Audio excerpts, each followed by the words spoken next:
May it be your will, Lord our God, that the soul of Gilbert Pigis Benoac, Honorio Gonzalez Bernardo, son of Agripino Bernardo, Gregorio Polgirinas Benoac, and Francisca Neserio Benoac enjoy eternal life, with the soul of the righteous that are in Gan Eden.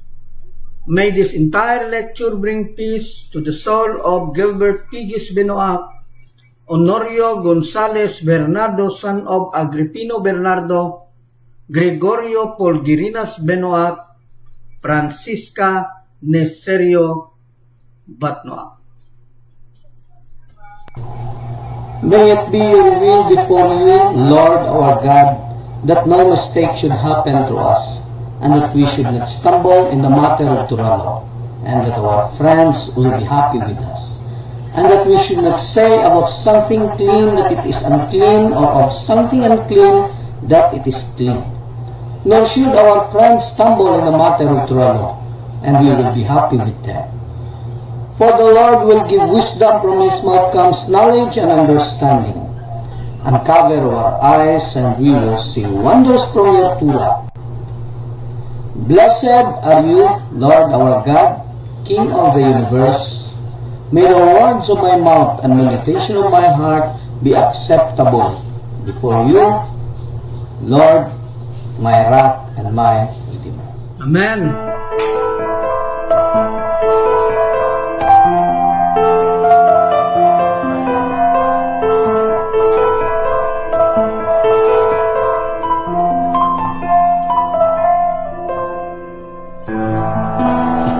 Akong itinuha, Adonai ni Abraham, isa akong hako. Ang balaod mo akong giya, nga ako makakaon kanimo. Ikaw akong gihigugma, Adonai ni Abraham, isa akong hako. Ang balaod mo ang giya, niini kinabuhi.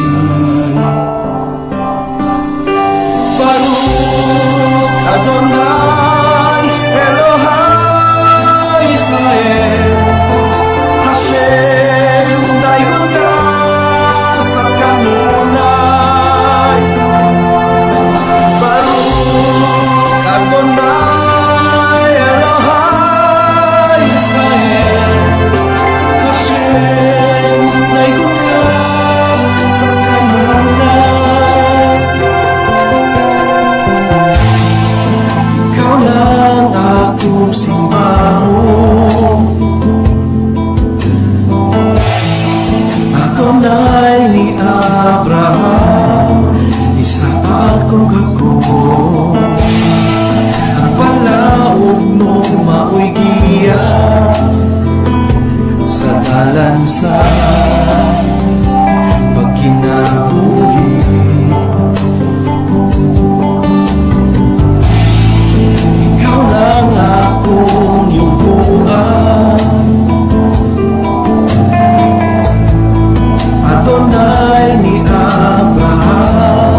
Okay, happy 7th day, no?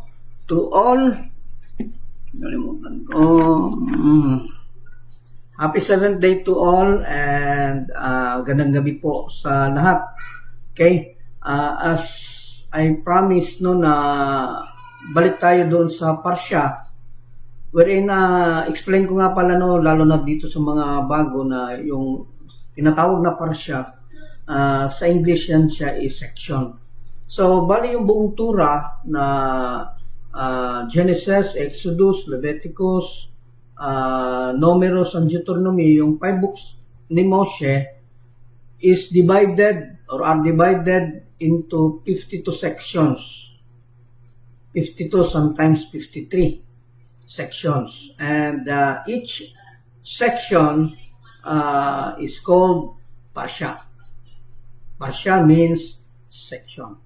So, yun nga, no, kaya lang may limitation po tayo.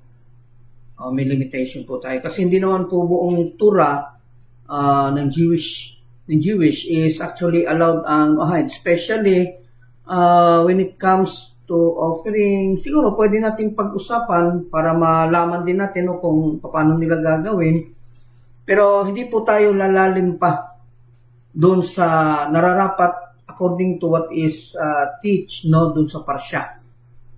Pero pwede po tayong lumalim dun sa mga parsya kung saan ano po tayo pinapayagan po. So, itong mga sinasabing parsya na pinapayagan tayo is ito po yung parsya kung saan from Genesis up to Exodus. So, dito naman sa Exodus, hindi po lahat dyan allowed tayo kasi andun yung panahon kung saan natanggap na nila ang Torah. Although pwede po tayong mag-proceed all throughout the parsha, 52 sections. Kaya lang, hindi po tayo lalagpas dun sa what is permitted to us. Pero pwede po tayong mag-dig ng malalim dito from Genesis to Bereshit to Parsha Shemos. No, kung saan andoon yung pinag-uusapan na pagtanggap nila sa Torah. Okay? So, bali, itong mangyayari kasi ang Jewish, ginagawa nila every weekly is meron silang parsya na pinag-uusapan, kaya lang paunti-unti. Tapos, every week is nagbabago sila ng parsya. Halimbawa ngayon, Parsha Bereshit sila. So, pagka next week ulit, lipat na sila sa Parshat Noah, o Parshat kay Sarah, o pagka next week ulit. So, ganun po yung paraan nila, wherein hindi po nila lahat mapag-uusapan. Kasi kung tayo ang magsasalita patungkol dyan, actually, title pa lang, wala na, tapos na yung 2 oras. So, hindi mapag-uusapan yung mga ibang side.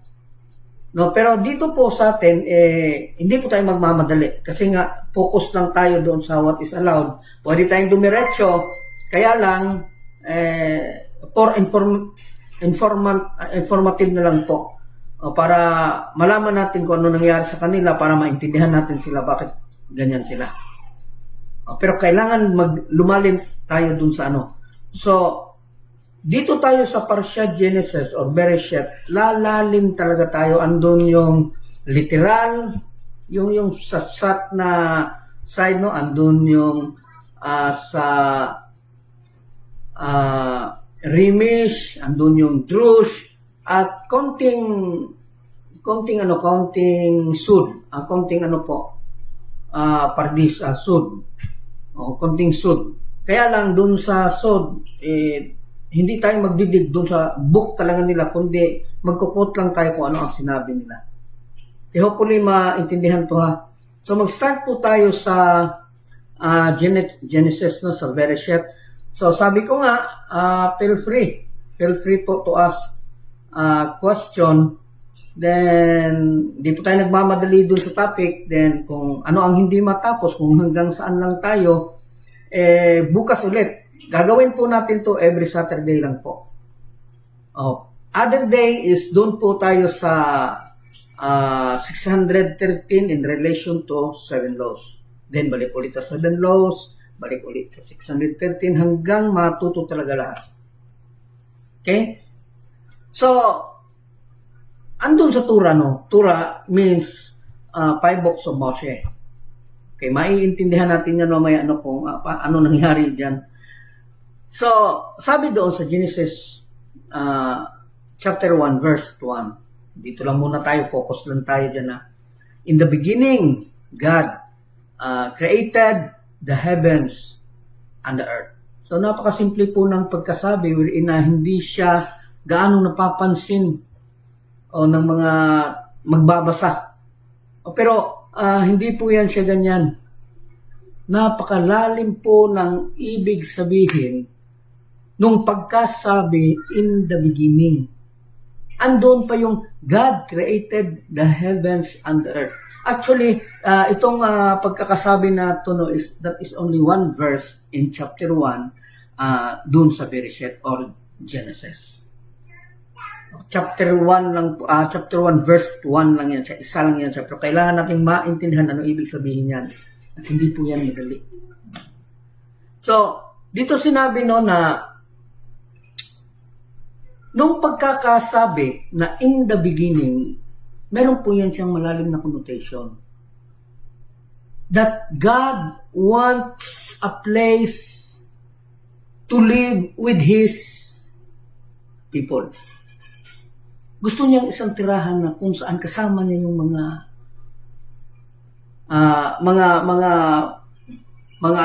mahal niya na creation.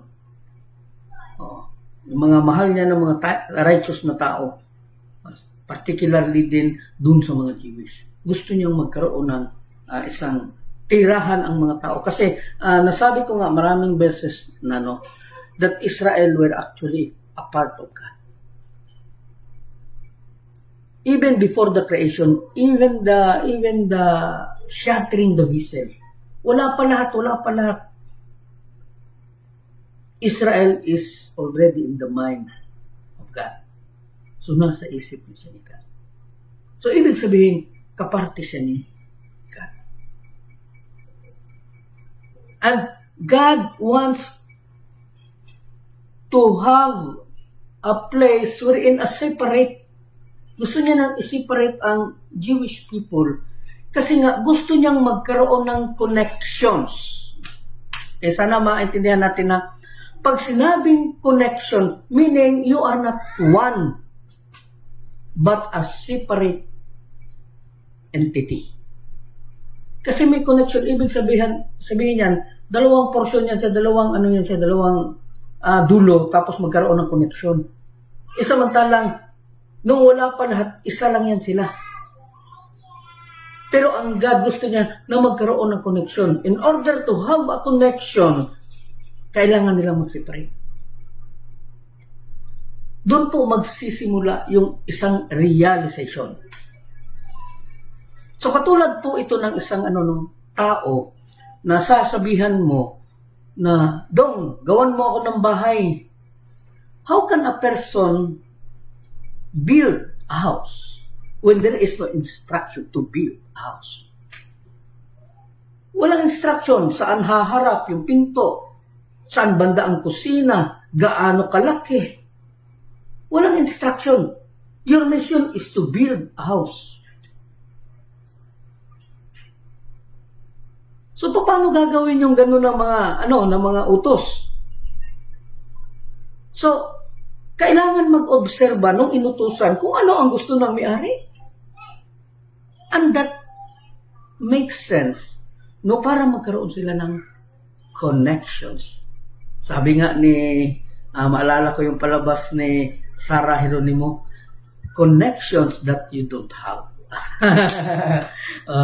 Hopefully na alala niyo yung palabas ni nanonood kayo na sinabi niya yan, I have the connections that you don't have. So parang ganun po yan siya.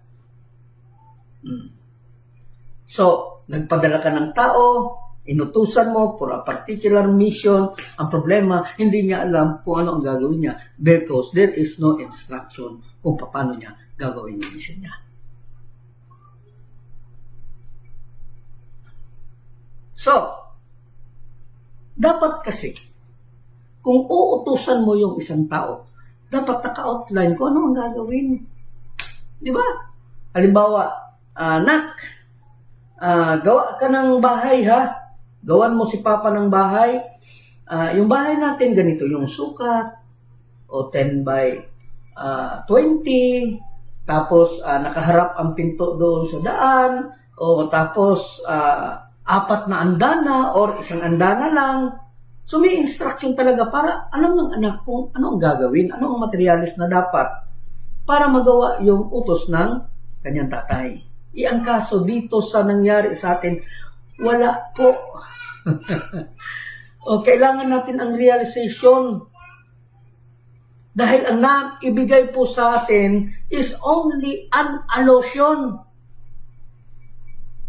Para tayong nabigyan ng isang utos, ng isang misyon, wherein hindi tayo nabigyan kung paano, hindi tayo sinabihan kung paano natin gagawin yung isang misyon.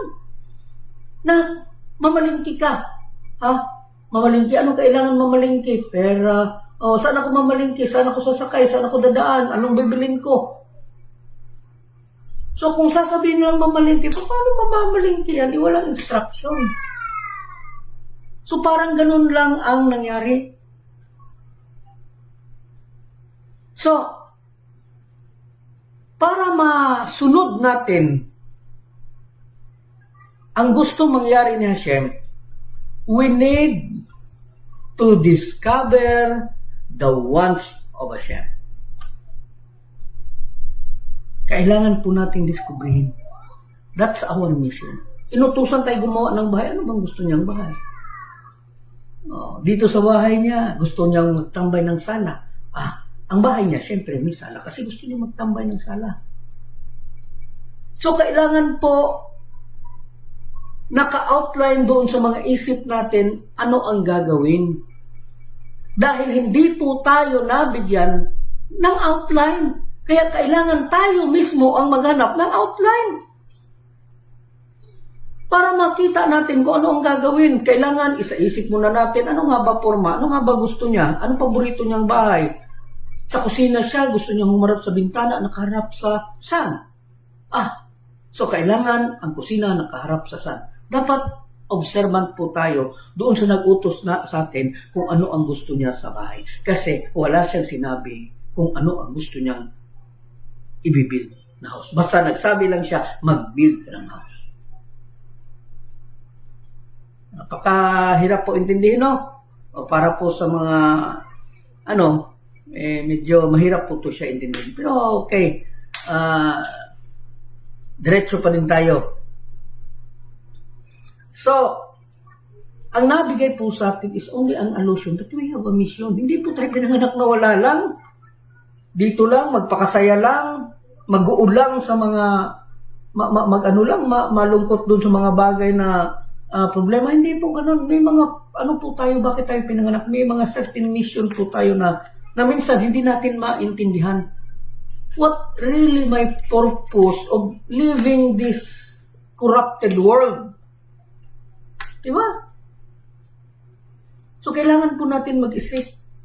Dahil wala tayong instruction. Para tayong iniwan sa isang kwarto na hindi natin alam kung ano ang gagawin natin doon sa loob. Mapuli na, kuha ninyo ha. More on tayo more on ideo, ano bang tawag dyan? Kailangan gamitan natin minsan doon sa tinatawag na critical thinking. Kasi kung wala po tayo, hindi po tayo nag-iisip, wala. Talo talaga tayo. Okay? So, pwede po kayo magtanong ha. So, yun nga kailangan po natin i-discover yung purpose natin. Kasi doon sa purpose, doon po natin malalaman kung anong gagawin natin. May problema din kasi. Bakit pipiliin talaga na mag-utos na walang instruction? Anong dahilan? Bakit kailangan niya mag-utos? Gawa ka ng bahay. Tapos wala naman sinabi. Anong bahay? Bungalow type, second floor, third floor, o no floor. Bakit talaga uutos tapos walang klaro kung ano yung utos. So, ito pong mga nangyayari, no? Bakit tayo nagkakaroon ng ganitong incontentment? Hindi tayo kasi hindi natin alam talaga kung ano gagawin. Hindi natin alam kung ano gagawin. So, kailangan natin diskubrihin. Magtanong tayo sa may-ari, mag-observe. Pero bakit kailangan? Bakit hindi na lang tayo utusan diretso kagaya ng nangyari doon sa Mount Sinai na bawal pagpatay, bawal ganito, bawal ganyan, gawin mo yan. Bakit hindi na lang ganun yung pagkakautos sa atin? Bakit pinapahirapan pa tayo? Kailangan po nating i-discover yung mga kailangan nating gawin sa mga sarili natin. Kasi hindi po tayo aso, hindi tayo pusa na pinanganak lang na para manghabol ng daga. May mga mission po talaga tayo kung ano dapat natin gawin. Kaya lang, hindi din natin alam kasi napuno talaga tayo doon sa mga problema sa mundong to. Naubos yung oras natin kakaisip paano ang gagawin para umasenso, para magkaroon ng pagkain. Naubos yung oras natin dyan. Na umabot talaga sa punto na wala ka ng pagkakataon na mag-isip. So, habang ginagawa natin yung pagdiskubre para makuha po natin, maintindihan po natin kung ano yung mga misyon natin sa buhay, kailangan po natin din isabay yung physical activity. Kasi yung desire natin kung anong mission, that is spiritual. Ano nga ba? Bakit ako purpose? So that is a good start for your spiritual journey. Pero hindi po mabubuhay ang tao kung puro spiritual lang kasi marami tayong pangangailangan. Kaya kailangan nating isabay yung physical needs natin and physical seeking of survival.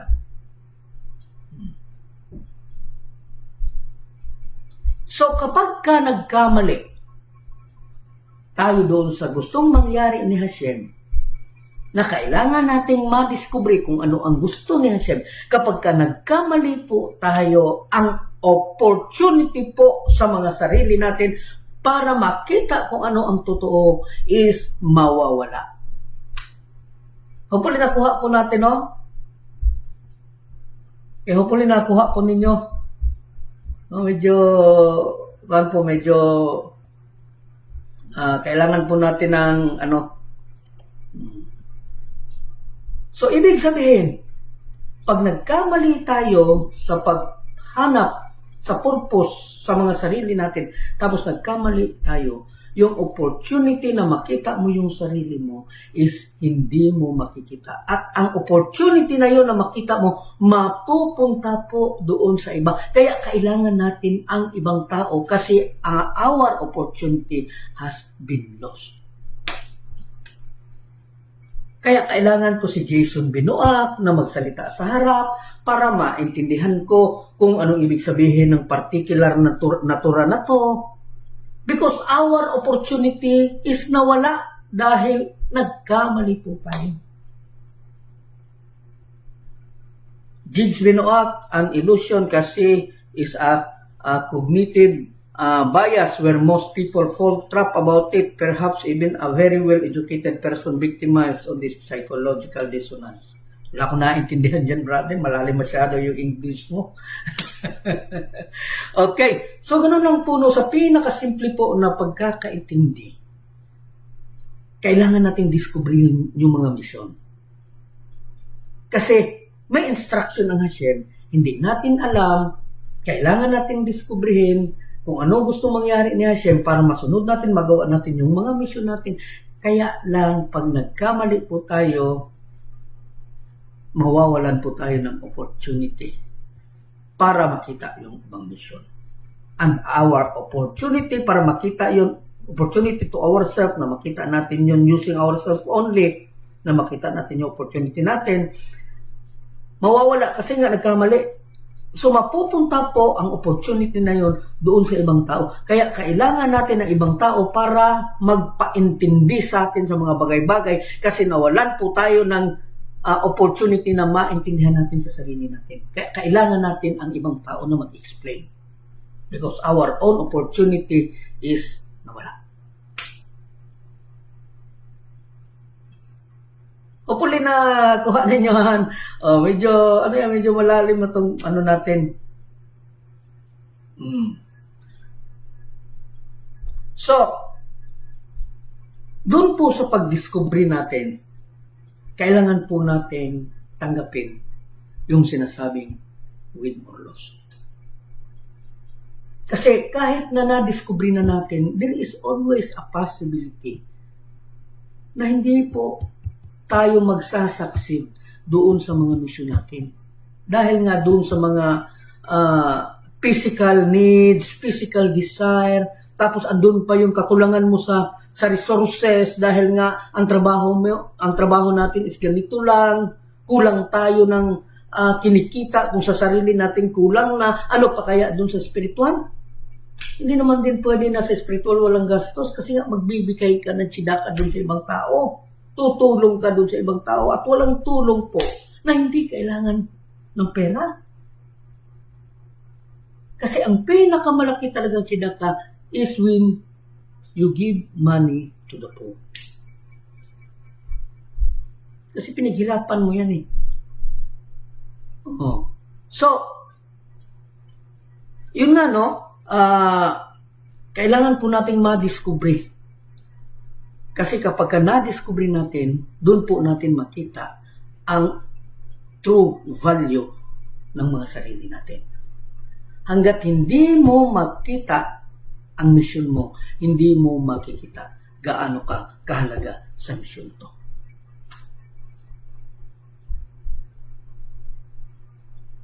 Hopefully na kuan ha. So, yung pong excel natin doon sa mga mission natin is actually dahil nga nawalan tayo ng opportunity na makita yung kailangan natin kasi nga nagkasala. So, ibig sabihin, kapag nagkasala, your opportunity to find yourself is actually lost. So, your opportunity is andun sa ibang tao. Kaya kailangan mo yung ibang tao para yung opportunity mo na makita yung mission mo is masunod mo sa pamamagitan sa pakikinig doon sa ibang tao. Okay? Medyo itong parsya na to is in Tagalog version kasi actually natapos ko na to, nasa YouTube na. Pero medyo malalim po itong ngayon. Kasi andun yung andun yung sa remix kagaya ng pinag-uusapan natin this is remix. So, our vision, our mission is hindi nakadepende sa atin because our opportunity lost.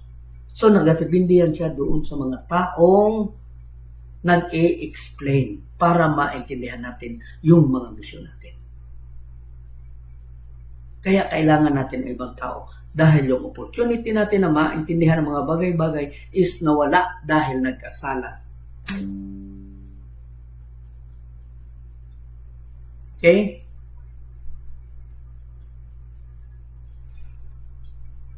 Okay, happy 7th day. So, dahil nawala, nakadepende na yung lights natin to someone else. Nakadepende na. So, yung mga tao po na naka-realize kung ano yung mga goal nila sa buhay. Wherein doon, dahil na-realize niya na kailangan ko pala itong gawin. So, kailangan ko pala itong gawin. So, magiging buhay niya na po yan. Kagaya natin ba? Nakita natin kung ano yung purpose talaga natin, ano yung mission natin. Parang nasa sa sistema na natin siya. Automatic na, pagkagabi, live streaming, we love study Torah. Automatic na po yan siya. Kasi ando na tayo sa realization. So, doon natin makikita that it arouses more than his sense of duty. Hindi lang ito basta-basta trabaho lang, hindi lang ito basta-basta, kundi ano talaga yan siya, it is our conviction to God na makita natin at makalapit tayo doon kay God. Conviction na siya, hindi na siya basta-basta panautos lang.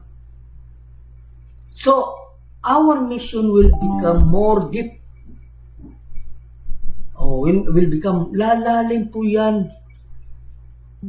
At kasabay ng paglalim doon sa pagsunod natin, dahil nalaman natin yung mga purpose natin, kasabay po din yan, no?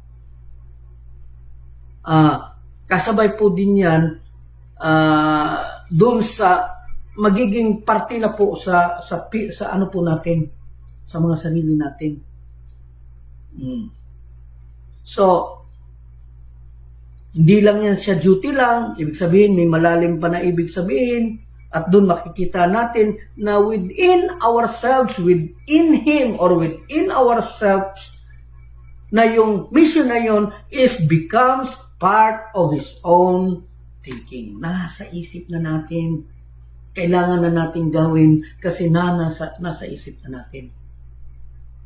Jigs Benoak, alin po ba ang mas i-prioritize natin na spiritual, physical, or financial to support physical or spiritual needs as well? Napakagandang tanong po yan, no? Kasi yan po talaga ang problema halos ng lahat. Yung iba pinili po nila na mag-focus na lang sila sa hanap buhay kasi sa tingin nila nagiging imposible. Kagaya po ng naging unang po dito leader. Para sa kanya naging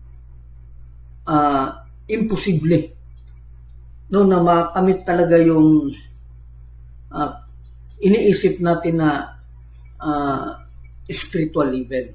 Napaka-imposible sa kanya. Kaya kung gano'n na imposible na isip niya, siguruhin niya na lang yung physical. At least man lang sa physical, magiging hayahay siya, magiging maayos buhay niya, bahala matalo ang spiritual. Wala man, kasi doon sa spiritual na naramdaman niya na medyo alanganin kasi nga maraming mga aspeto sa buhay na ayaw pumayag na mag-excel siya doon sa spiritual na side. Kaya kung magtatanong po tayo ano yung priority natin, actually hindi po tayo pwede pumili ng isa. Hindi po tayo pwede na piliin ko yung spiritual tapos hindi natin i-prioritize din ang physical. Di po yan mangyayari kasi magiging walang na klase sa tao kasi marami kang mapapabayaan na pamilya. Kahit na sarili mo, hindi mo na kayang buhayin kasi siniguro mo na yung physical, yung spiritual, tapos iniwan mo. So, hindi kailangan mang-iwan. Kasabay po doon sa spiritual, kailangan kasabay din natin ang physical. So, pag sinabi natin physical, kasama na po doon yung financial support, pagkain, shelter, house. So, kung paano natin sila hahanapin while we are on our mission para makita natin yung spiritual mission natin para masunod natin kung ano ang gusto natin. So, wala po tayong iiwan. Kailangan sabayan siya. Para yan siyang isang tao na nag-aaral ba, na nagkaroon ng gusto na babae. Tapos, nag-aalangan siya kasi nag-aaral siya, ano nga bang uunahin ko? So, sabi niya sa sarili niya, pwede ko man siguro ito ipagsabay. Para magkaroon ako ng para magkaroon ako ng isang, ano bang tawag dyan, inspirasyon. So, nakadepende po sa atin lahat yan na kung yung papasukin natin is inspirasyon ba talaga o magiging dahilan para bumagsak. Okay? So,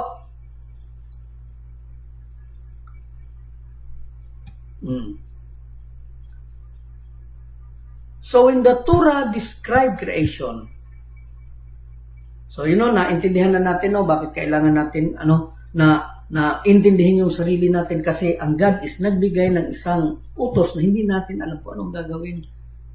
At doon sa kailangan natin gawin, kailangan natin gamitan ng isip kasi kailangan natin diskubrihan diskubrihin ano ang gusto niya siya. So, doon sa pagdiscovery, kasama doon ang physical. Spiritual ang physical. Sabay talaga yan siya.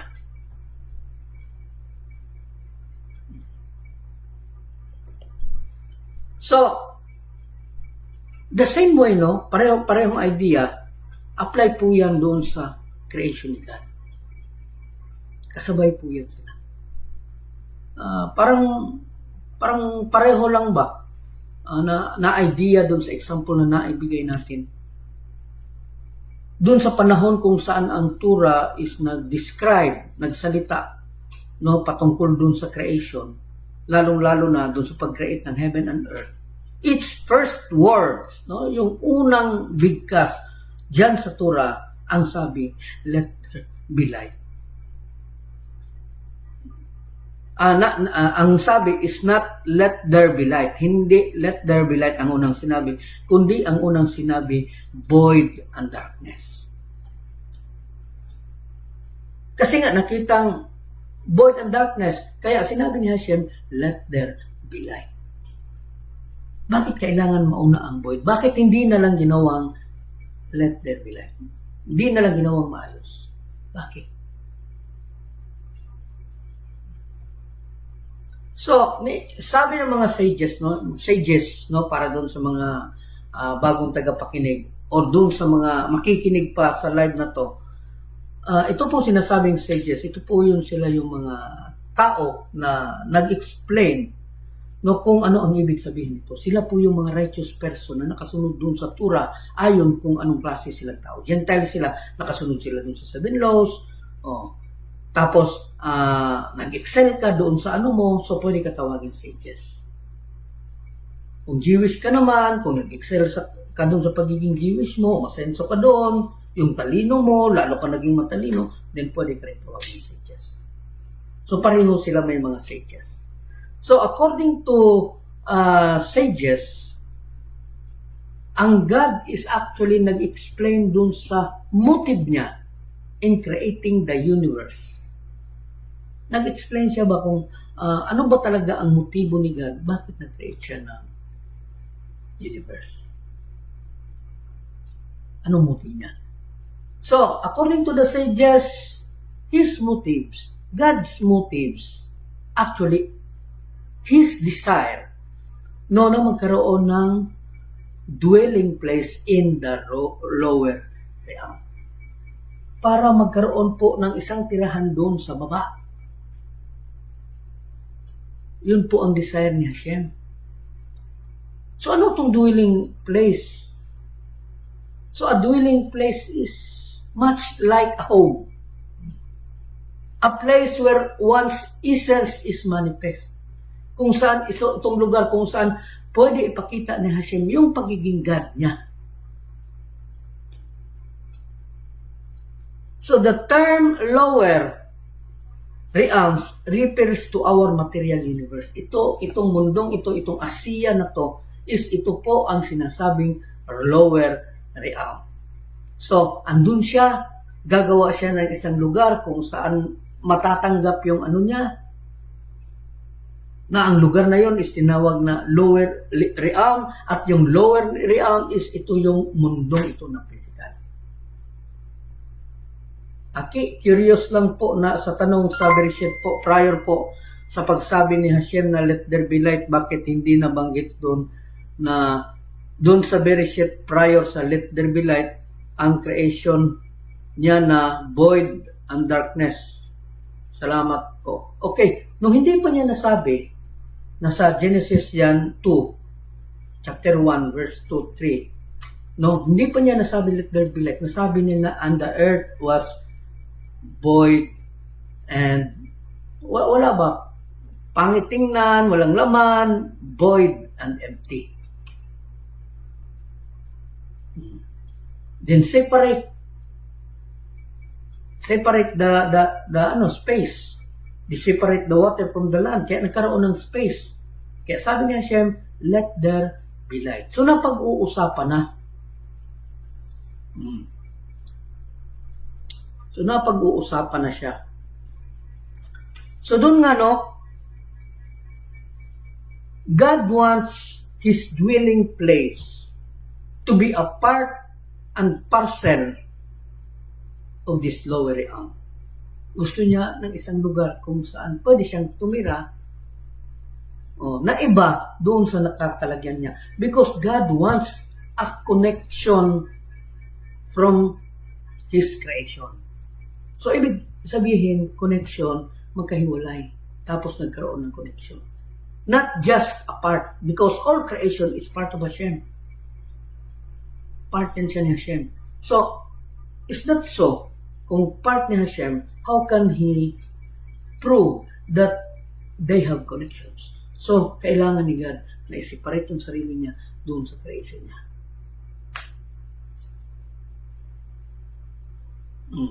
Hopefully, naintindihan natin yan, ha? So, His intent is to have a dwelling place to be part and parcel of these lower realms. Gusto niya ng tirahan dito sa lower, maliban dun sa kanya. So, yung intent niya is actually not to nullify the limitation of our material existence. Yung intention niya, bakit ginawa niya, is hindi para i-control niya yung limitation sa pag-exist. Kaya nga, meron tayong free choice because He doesn't want, ayaw niya na ibigay yung limitation.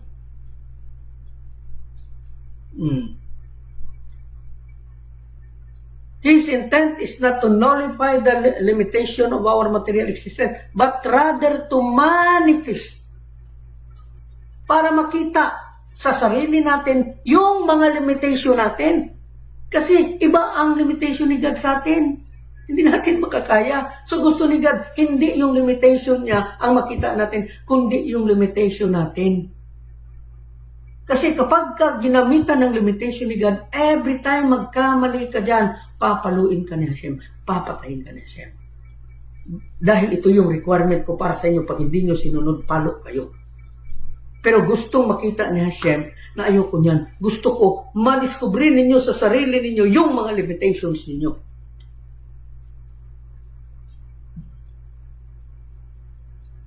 Grace Mauli, I guess both physical and spiritual should be prioritized, being a person.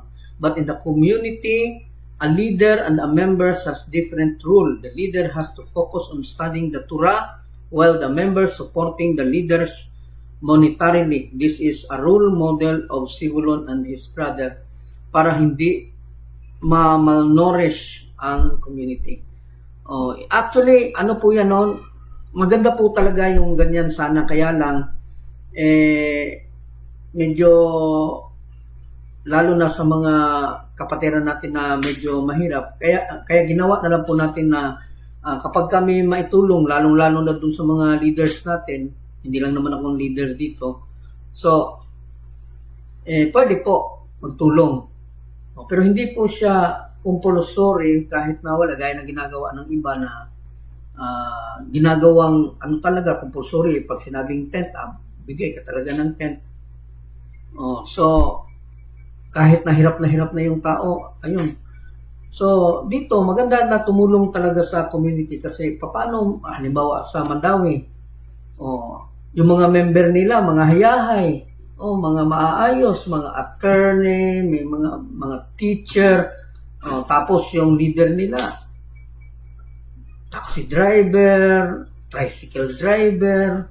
So, paano magiging maayos yung pagtuturo kung hindi tulungan yung mga leader nila? Kaya lang, hindi kailangan sabihan. Kailangan sila na mag-initiate kung paano sila makatulong.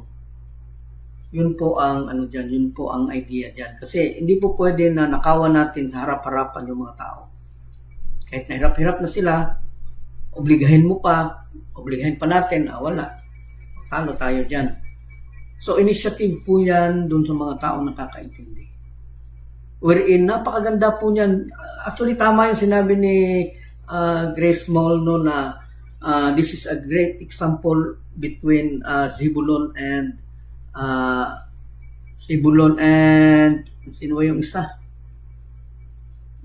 Zebulun and his brother na si Issachar. So, si Zebulun, wala siyang time mag-aral. Dahil may business siya. Ayun. Si Issachar naman, gusto mag-aral. Kaya lang, di niya kayang suportahan sarili niya. Kasi mahirap din siya. So, ginawa, tinulungan ni Zebulun, sinuportahan ni Zebulun si Issachar para makasurvive doon sa pag-aaral niya. At si Issachar ang magtuturo doon kay Zebulun. So, ganyan po yan siya. And the reward of that is actually a community reward. Hindi ko po sinasabi na magbigay ka ng tsidaka dito para protektahan kayo niya. Hindi po yan siya ganun. Because what we are doing now, if there is a reward, that is actually a community reward. And the community reward is actually Torah study. Kasi makakapokus talaga yung tao kapag tinulungan. Pero pag hindi tinulungan, siguruhin talaga niya yung hanap buhay niya. Kasi paano naman yung mga pamilya? Although, yung mga ginagawa ng ibang tao na halimbawa yung mga ginagawa ng Christian na meron silang mga pastor na sinusuportahan, actually maganda yung ginagawa nila. Kaya lang ginagawa nilang obligations. Wherein yung mga mahihirap is actually nahihirapan lalo kasi ginawang obligations. Sa atin po, hindi yan siya obligations. Voluntary po yan. Ikaw na bahala mag-isip. O pag dumating si Ramon Aquino niyan, nahirapan na nga maglakad. So pasakayin nyo ng motor. So paano naman siya makakasakay ng motor? Kung walang gasolina, so bigyan nyo ng panggasolina. So ganun lang po yan. Ginagawa naman po natin yan, di ba, dito sa every time, halimbawa ako mag-visit ng Cebu. So visit, yung Cebu Brethren will provide pamasahe, no? Pamasahe papunta kung saan pupunta. Okay? Jigs Benoak, follow-up question po aki. Esensya na po sa aking kakulitan. Before Hashem started to create heavens and earth, He created empty, void, and darkness first. Actually, hindi po siya gumawa ng empty, void, and darkness before He created heaven and earth. Actually, ang ginawa niya, heaven and earth, who is empty, void, and darkness. Heaven and earth yung una niyang ginawa, pero empty, walang laman. Walang kaayusan ba? Chaos. Walang kaayusan. Kaya, dahil walang kaayusan, okay, tubig, humiwalay ka sa lupa. Ikaw, hangin, mga tanim, mag-sprout ka. So, ganun po yung ginawa kasi void, walang laman. Salamat, Jigs Benoak. Galing na mga tanong ni Jigs. Okay, sure as infinity, bro, may share my thoughts and understanding. Okay, you're very welcome, sister. So, napaisip ako ng malalim when you said Hashem is formless. Just trust on Him. Then I started to think, Hashem comes in many forms. How I will see Him when the flood, control, and infrastructure corruption was exposed due to Baha and Lindol. Then I tossed off, this is Hashem. He is with the flood and He is the flood. He is with the earthquake and He is the earthquake, and it's Hashem who made the expose of this heavy corruption. Okay, ito si Shores Infinity kasi nakapakinig siya doon sa isang sagot ko. Actually, yung sinabi niya, totoo po yan, doon sa isang tanong niya na kasi ang tanong niya, paano natin iisipin ang Hashem kung wala siyang image? So, sabi ko, Hashem is formless. Hindi natin siya ma-describe kasi nga He is infinity. How can we describe something hindi natin makita kasi siya ang lahat? Para tayong isang tao na nakatingin sa napakalaking bagay na walang dulo. So, paano natin siya explain? Hindi natin nakita yung kabuuan niya. Paano natin i-explain yung isang bagay na unlimited, and yet tayo na mag-explain is limited. So, hindi talaga natin siya ma-explain. Kaya hindi natin siya masabi na He is square, God is square, God is circle, God is triangle. Hindi natin masabi kasi hindi natin siya nakita ng buo. Kasi nga siya ang kabuuan. So, when it comes to doon sa mga nangyayari ngayon dito sa mundo, actually, this is the result of human doings, which is also permitted because ito pong mga nangyayari ngayon, this is part of our choices. Resulta yan doon sa mga pinili natin. Part yan doon sa free will natin. So whether we choose good and bad, there is always a result. If you do good, then you receive reward. And reward is goodness. So if you choose bad, then the result is also bad. And the punishment is sacrifices.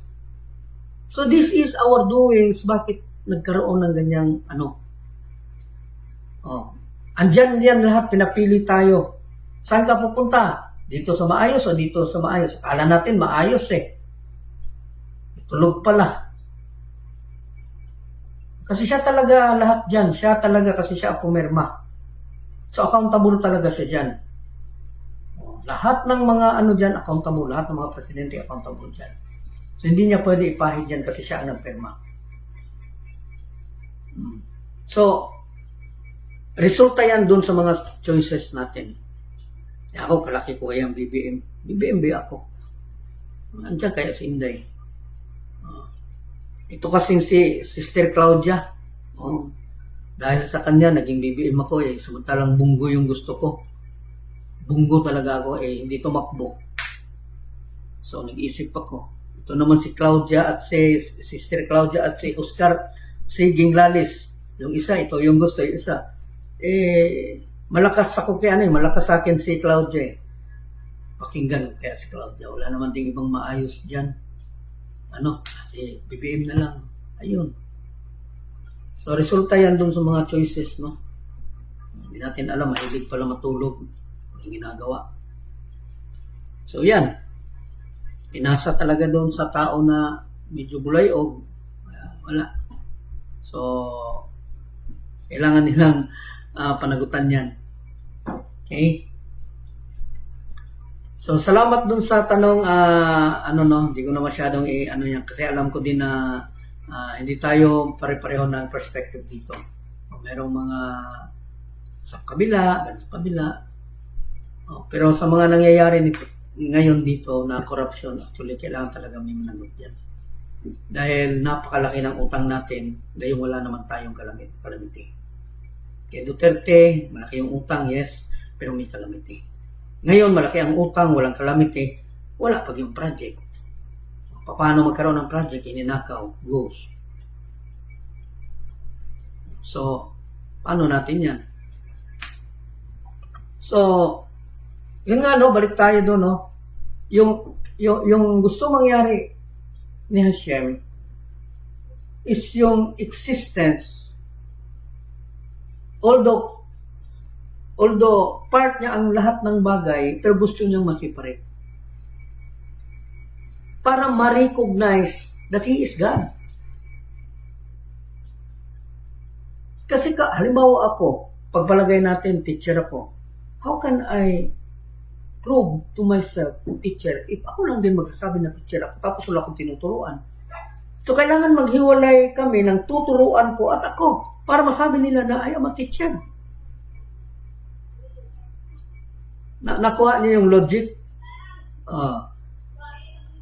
Ako, estudyante ako dati. So, naging teacher ako. So, hindi pwede na yung teacher at estudyante is iisa. Kailangan hiwalay talaga yan siya para matawag siya na teacher. So, ganun po ang design niya siya. I am a creator. And I have many parts. And one of my part is actually Israel. Pero hindi pwede na mag-worship ako sa sarili ko dahil part ko ang Israel. So, para may mag-worship, kailangan i-separate ko ang Israel to recognize that God is only one. Kaya nga, merong idolatry, para ma-emphasize that God is only one. Okay, Eduardo Danyo, sa mga nangyayari ngayon sa bansa natin, common sense na lang ang gagamitin kung bakit nangyayari. Okay? So, his intent is not to nullify the limitation of our material existence, but rather to manifest himself within those limitations. So, para makita ni Hashem, makita natin ang Hashem regardless dun sa mga limitations natin.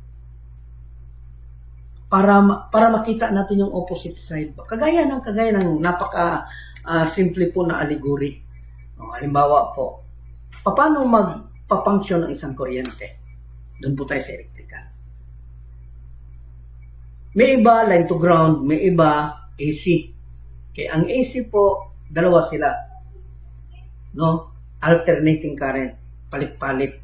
Itong DC naman, ang isa positive, ang isa negative. Okay, doon tayo sa DC para mas madaling maintindihan. How current works within the battery. Kailangan po nila mag-meet to create spark, to create electricity. So kung magsabay sila, kung isa sila, paano sila mag-create ng electricity? So they need a separate space para pag nag-tap silang dalawa, this will create current. Negative, positive. Pagsama mo yan, pag dinikit mo yan, dalawa, magkikreate yan ng power. Ang puli nakakuha natin, parang ganun lang siya God and His creation, God and His chosen one, in order to react, they need to fuse. Kailangan nilang maghalo para magkaroon ng reaction. So parang physics din pala tong buhay to paniniwala natin parang physics. In every action there is an equal ano bang tawag diyan? Okay? So kung saan Hashem and His creation, kapag yung opposite is nag-meet po, then God will create creation. So magkakaroon po ng current. At yung current na yun is yun niya, creation. Creation with light, kung saan resulta po dahil na-recognize ng tao ang Hashem. Kahirap na explain. Ay, kailangan mo talaga mag-isip. So, kailangan may mag-recognize para may tamang mag-appreciate doon that there is only one God. Sino ba magsasabi that there is only one God if they are part of each other? Diba wala? So, kailangan nila mag-separate. Para ang Israel, sasabihin nila 2 beses sa isang araw, Shema Yisrael, Adonai Eloheinu, Adonai Echad. Listen, O Israel. Hashem is one, and God is one.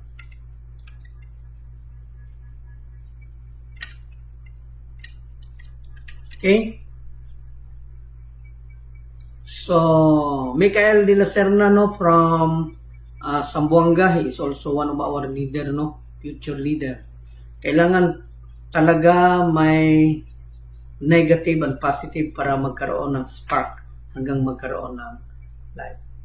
So, Carmelita Canlas from Australia, for every action there is equal reaction po. Okay, salamat po, nakalimutan ko na yan, tagal na din kasi.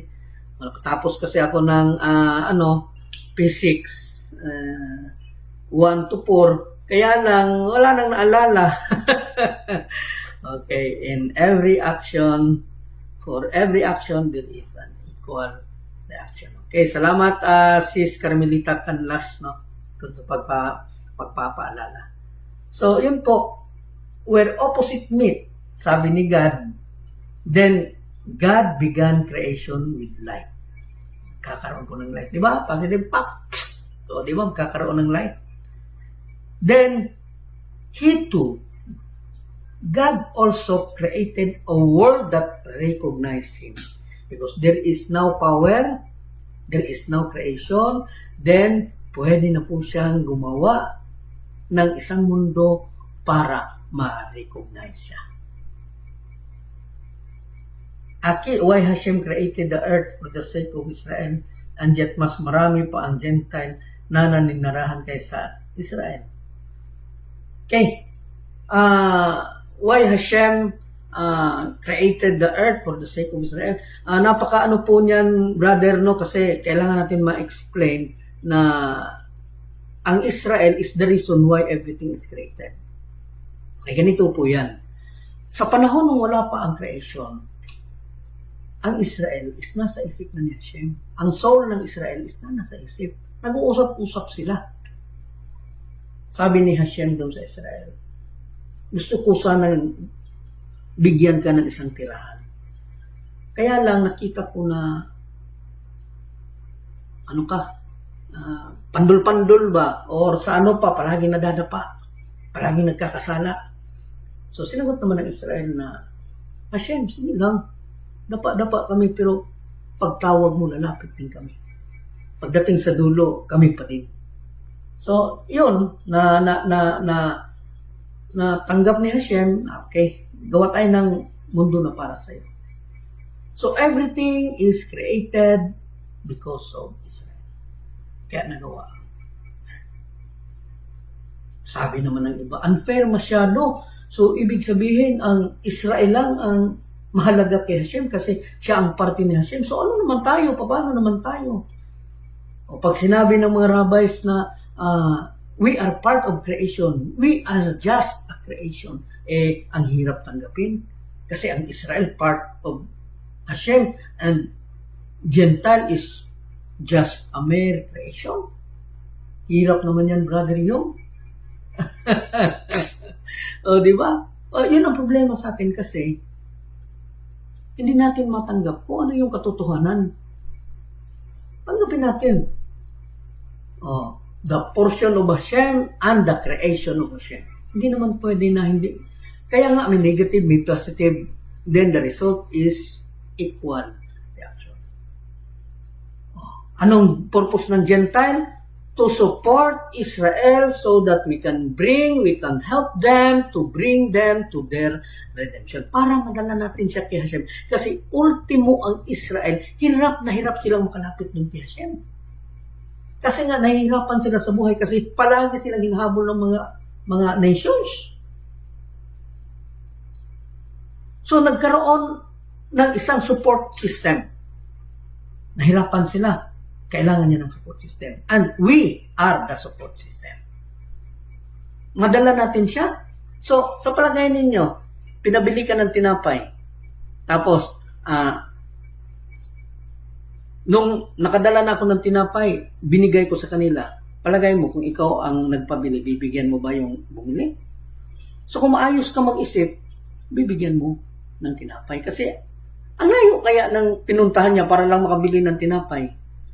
Tapos alam mo, mga bata pa, ang hilig pa kumain ng tinapay. Actually, experience ko nung araw O na, dun sa Manila, sa Paranaque, inutusan kami dun ng mga babae na, mga ano yun sila, mga buring ba sa gabi, mga babae sa gabi. Tapos, dumating sila ng umaga, ayun, nakita nila ako, inutusan nila ako ng tinapay.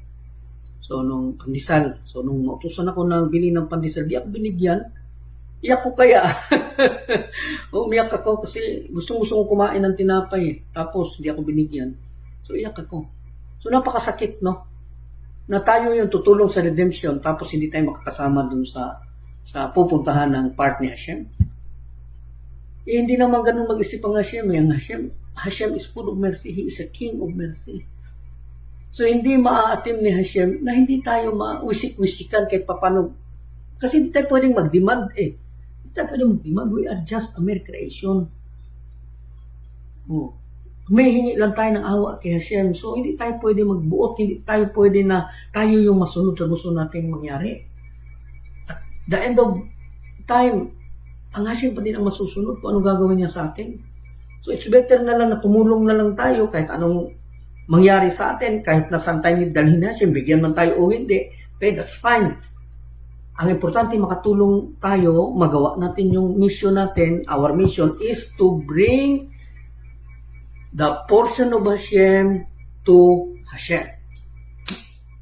Kasi bumagsak eh.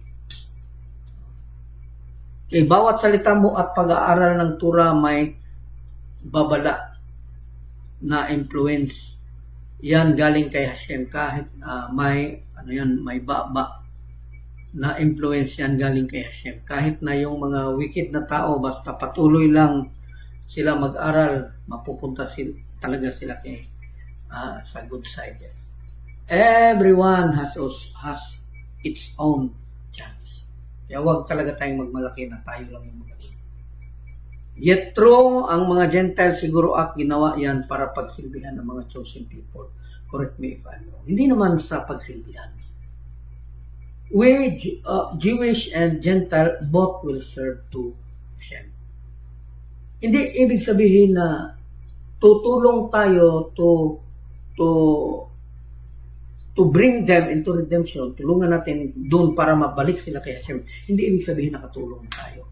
Hindi naman kailangan na lahat ng tumulong ikatulong. Di ba? Pwede naman ibang tao ka, hindi ka katulong pero gusto mo tumulong. So, ganun lang yun siya. So, hindi po tayo katulong ng Israel. It is our voluntary duty, it is our voluntary mitzvah, voluntary mission na kailangan matulungan. Kasi sila may mission sa atin eh. Paano nila magagawa yung mission nila kung hindi natin silang tulungan na makarating doon sa pupuntahan nila? So, pag nakarating na sila doon sa pupuntahan nila, doon nila gagawin yung mga mission nila sa atin. Muli nakuha niya yan ha? Hirap maintindihan yung brother. Kalalim na ng pinag-aaralan natin. Okay. Judge Benoak, ang nakikita ko lang kasi sa ibang mga Gentile is ginagamit ni Hashem to justice the nation of Israel like the terrorists of Hamas. Actually, kahit na ganun yung rules ng mga Hamas, actually, they are just a tool para madala talaga sa redemption yung mga taong, yung mga Israel. Kasi nga, titigas din ang mga ulo eh. Kung sana sumunod na lang sila lahat, masaya sana lahat. Hindi din titigas din ang ulo. Kailangan talaga magkaroon ng kalaban para lang matuto. So kahit na mga kamas yan, pero mga tools yan siya para madala talaga. Kasi kung wala yan sila, wala yan, pasyal-pasyal lang yan. Katulad din natin yan sila na kapag hindi nagkalamite, hindi tatawag. Kung kailan nagkalamite, tsaka magtawag, God, tulong, Lord, Diyos ko. Puro ganyan. Pero nung walang kalamite, ay hindi makaisip. Hindi makaisip. Kala niya, kaya niya buhay niya. Pero nung andun na, wala, pareho lang. Pareho lang. Kaya, hindi nila kaya kasi nga may humahabol sa kanila, ligoy-ligoy pa ang iba. So, kailangan nila ng tulong. And that is our role. Tulungan sila, pero hindi po tayo katulong. Salamat, Jesus. Okay? Okay. So, yun nga no, because of the meeting of two opposite sides, nakagawa si Hashem ng creation with light. Then He, Hashem, have created a world that recognizes Him. So therefore, lahat po ng existence, lahat po ng creation would have been one with Him. Isa lang po, hindi po Israel lang. Kasi ang light na dahilan na gumawa sa atin is also from Hashem. Kaya lang yung Israel is nakaposisyon. Tayo, resulta tayo doon sa reflection niya. Okay? Hopefully nakuha po ninyo yan na that we are the result of the reflection. And Adam Kadmon is a reflection of Hashem. Hindi nyo na maintindihan yan kasi masyado na malalim yan. And we are the result of reflection. And Israel is actually a portion of God. And we, Gentile, are the result of reflection. The result of the lights of Hashem. Okay? Sumala ni Rabbi Mizrachi Igso, gigamit as a stick ang mga mas. Yes, pampalo. Ginamit para paluin. Kasi hindi sumasamba kay Hashem. Kailangan talaga paluin. So, lahat ng yan is actually tools yan siya para madala ang Israel into redemption. Jigs Benoak and we Gentile was created for the sake of what man. Okay, we are created just to appreciate the creation of Hashem. Because from the start, wala pang Jewish, yun na yung trabaho natin to appreciate the creation of Hashem. Ano gagawin mo? Halimbawa, gawa ka ng star. Tapos, wala man lang maka-appreciate. Ay, ang ganda. Kahit na magsabi na lang, ay, ang pangit. Wala, di ba? What's the use of making a star? A lantern. Pagpalagay natin. Tapos walang mag-appreciate. So, magiging masaya ka ba na gagawin ka tapos wala man lang nagsabi na maganda? So, kailangan may magsabi na maganda. That's why man was created to say maganda to his creation. And yet, doon sa mga ginawa niya, may isang portion dyan na pinili ni Hashem. Kasi may trabaho yan. Ang trabaho niya doon sa templo. Ang trabaho niya doon sa templo is magturo din sa mga Gentiles. Kaya meron ang Israel, andyan ang mga Gentile. Hindi po pwede Israel lang. Kasama po ang Gentile. Tuturuan sila ng Torah ng Jewish. Kaya lang, walang pagkakataon, kulang sila kasi sa kanila mismo na Torah, kulang yung oras nila. At takot silang magturo doon sa mga Gentile kasi ang tatapang. Pinapatay sila. So nahirapan talaga silang tumulong sa atin. Kaya nga andito tayo. One of our mission is to ipalaganap yung Noahide laws. Hindi yan sa atin, kundi tulong yan sa Israel sa trabaho nila. Dahil duty nila yan na ituro yung 7 laws. Kaya lang wala silang oras, magtuturo, 1 oras lang, may bayad pa. Kasi nga wala din silang hanap buhay. So magiging limited lang yung matuturuan. So para matulungan natin sila, andito tayo ngayon, nag-aaral ng Torah, nagtuturo ng Torah, para naman kahit paano mabawasan yung trabaho nila.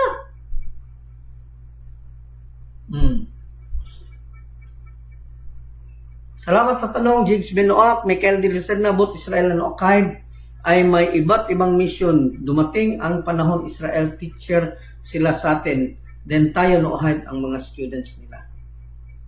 Actually, Jewish and Gentile is students. Tanong, sino ang teacher? Dumo siya. So, lahat po is, then, while you are learning, then you can teach because the very effective learning is to teach. Kaya tayo nagtuturo the same way na andun nag-aaral tayo. Okay? So,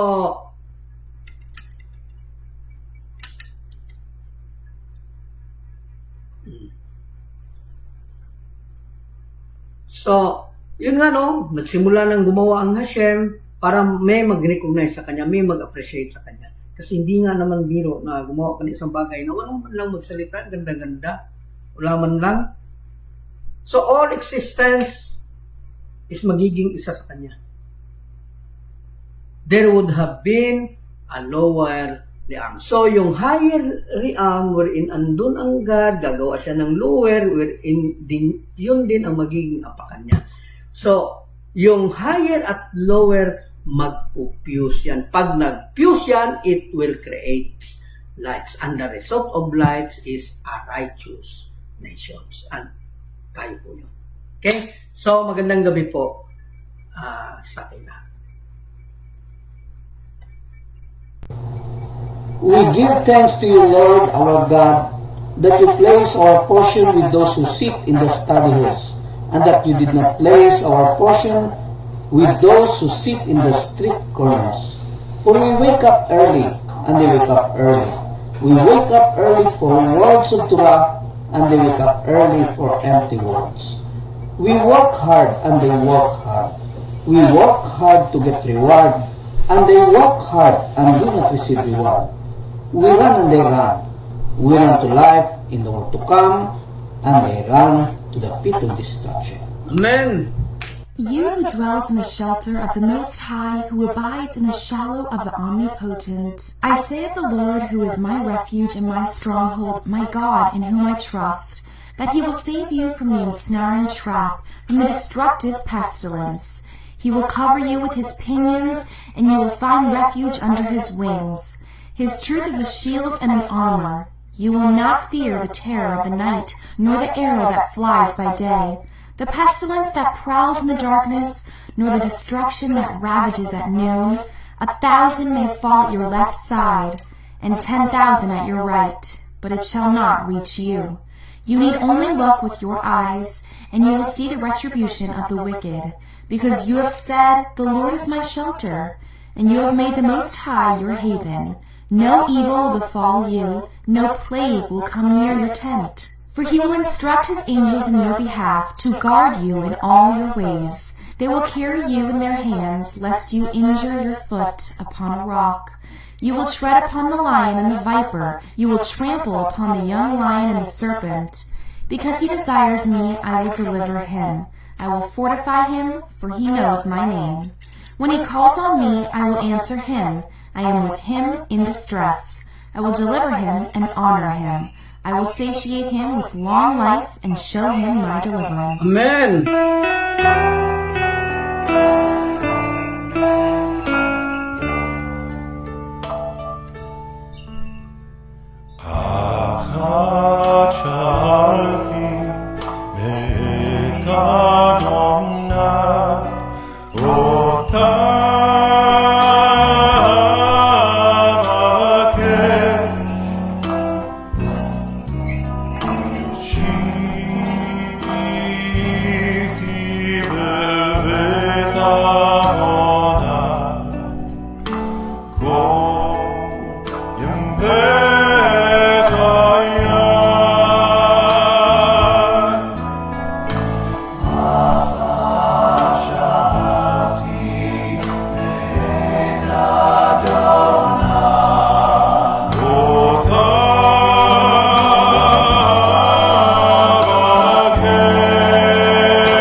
Happy seventh day